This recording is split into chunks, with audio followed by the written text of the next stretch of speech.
संख्येचे गुणोत्तर 10 आहे व त्यांचा गुणाकार 360 आहे तर त्या संख्या शोधा. अशा टाईपचे प्रश्न आपल्याला ग्रामसेवक, तलाठी व इतर स्पर्धा परीक्षा ज्या काही आहेत त्यांच्यासाठी असे प्रश्न आपल्याला विचारले जातात. तर असा प्रश्न सोडवत असताना आपण काय करायचे आहे की त्या संख्या शोधा. आता संख्या शोधायच्या आहेत म्हणून आपल्याला इथे x आलाच. मग आपल्याकडे गुणोत्तर पाहायच्या अगोदर काय गुणोत्तर दिलेले आपल्याला 10 आणि 9.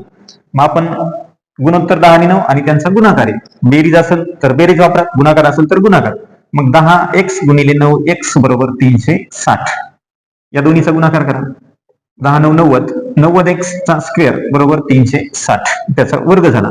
आता x चा वर्ग बरोबर आपल्याला काय करायचं आहे, 360 छेदामध्ये 90, एक कटलं 9 चौक 36. मग x वर्ग बरोबर आले 4, म्हणजेच x बरोबर 2. आता जे काही x ची किंमत आपल्याला 2 आलेली आहे, मग आपण काय करणार की 10x आहे म्हणजेच 10 गुणिले 2 किती मिळाले 20. 9x आहे दुसरी संख्या म्हणजेच 9 गुणिले 2 म्हणजेच किती झाले 18. आता आपल्याकडे एक 20 आणि एक 18 असं कोणत्या पर्यायामध्ये दिसतं आपल्याला, तर हे 18 आणि 20 पर्याय नंबर 1.